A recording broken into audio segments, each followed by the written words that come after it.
नमस्कार, मी राजश्री एक छोटासा एपिसोड आपल्यासमोर घेऊन येते आहे. चारधाम यात्रेमधला मागच्या एपिसोडमध्ये मी तुम्हाला सांगितलं की हरिद्वारच्या जवळ एक छोटंसं गाव आहे, त्याला पौराणिक आधार आहे. मला आत्तापर्यंत ते माहीत नव्हतं. कनखल हे त्या गावाचे नाव आहे. या गावाचा इतिहास असा आहे की इथे सतीचं माहेर दक्ष प्रजापतीचं हे गाव म्हणून ओळखलं जातं. इथे सतीने आत्मदहन केलं. सतीचं आत्मदहनाच्या बाबतीमध्ये मी तुम्हाला ती परत गोष्ट सांगण्यात काही अर्थ नाही आहे, कारण ती गोष्ट बहुतेक आपण आपल्या लहानपणापासून ती ऐकलेली आहे. त्यामुळे मी ती गोष्ट तुम्हाला परत काही सांगणार नाही.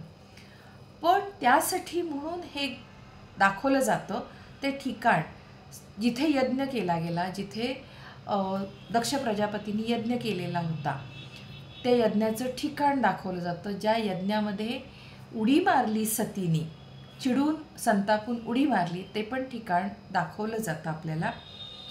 हे सगळं आपल्याला या कनखल गावामध्ये बघायला मिळतं. म्हणून हा एपिसोड मी बनवत आहे की या पण गावामध्ये काही ठराविक 3-4 गोष्टी आवर्जून तुम्ही बघा. पहिल्यांदा आम्हाला त्यांनी नेलं तिथे काही रुद्राक्षांची झाडं दाखवली त्यांनी आम्हाला. आपण फार तशी कमी बघतो, पण तुमच्या माहितीस्तव सांगते की वैजंती वृक्ष आणि रुद्राक्ष इथे उत्तराखंड भागामध्ये भरपूर तुम्हाला बघायला मिळतात.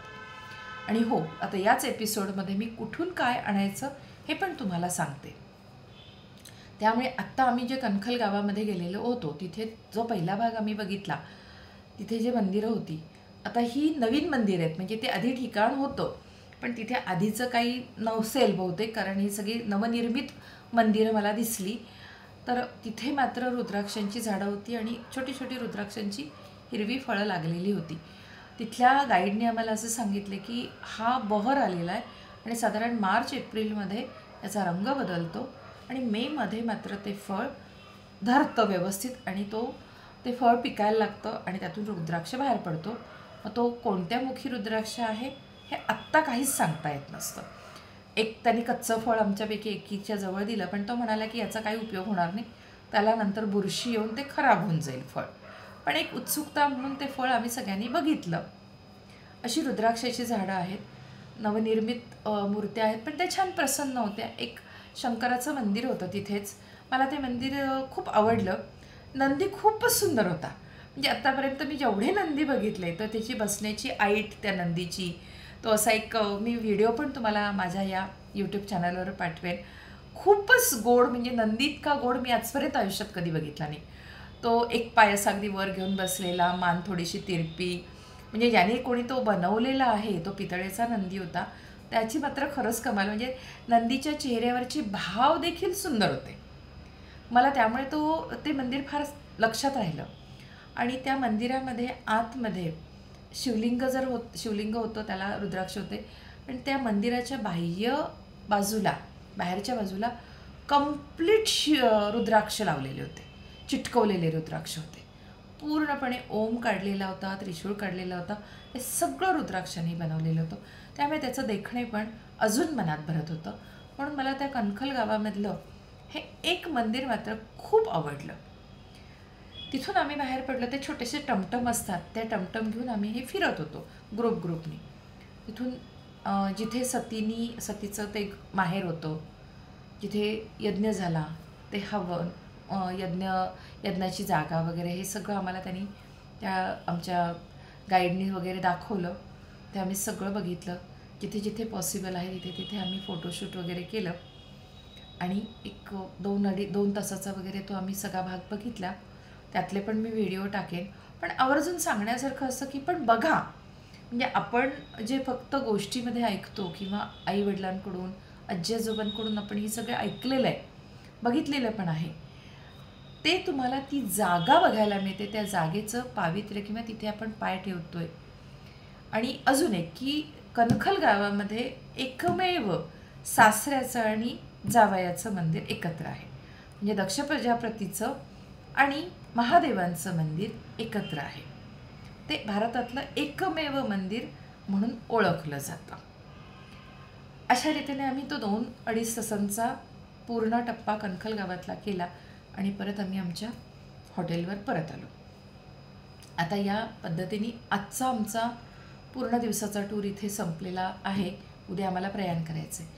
आता हाच एपिसोडमध्ये हा छोटासा एपिसोड होतो आहे, म्हणून मी तुम्हाला थोडीशी एक माहिती देते की प्रत्येक ठिकाणाहून, चारधामच्या ठिकाणावरून काय आणावं, त्याच्यासाठी कारण काय आहे मला माहीत नाही आहे. ती श्रद्धा आहे, भक्तिभाव आहे.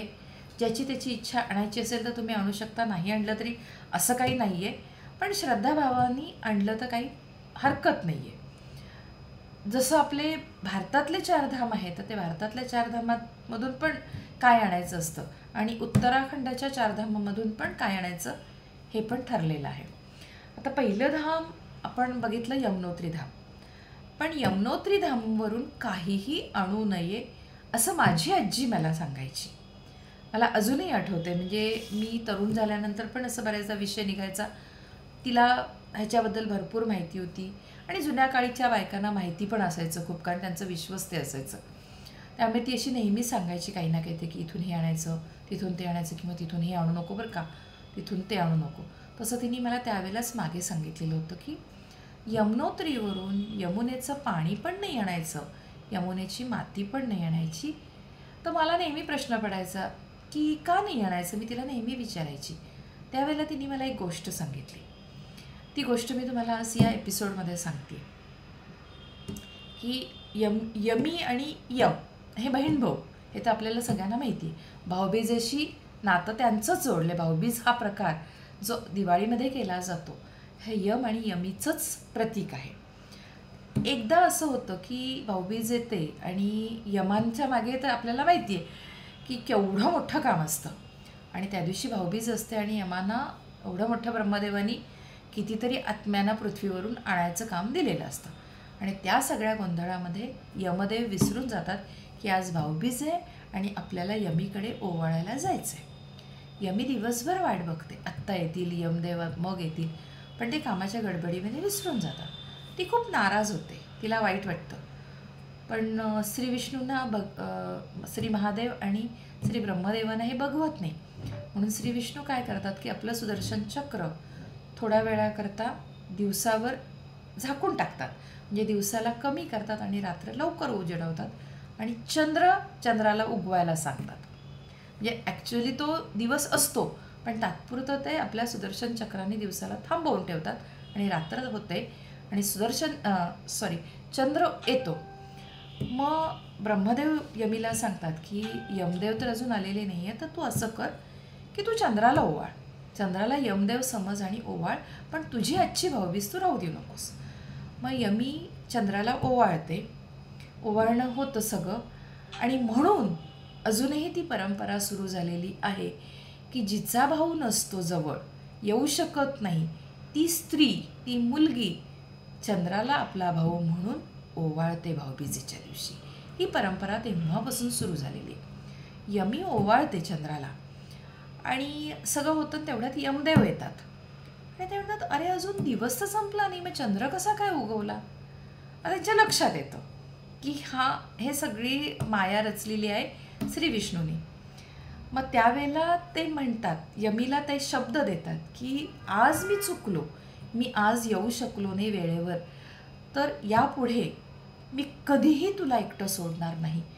तू जिथे असशील तिथे कायम मी तुझ्या पाठीशी असेल, तुझ्याबरोबर असेल. तू कधीही तुला एकटं समजू नकोस, असा ते तिला आशीर्वाद देतात. यामुळे म्हणलं असं जातं की जिथे यमी जाते तिथे मागोमाग यम येतात.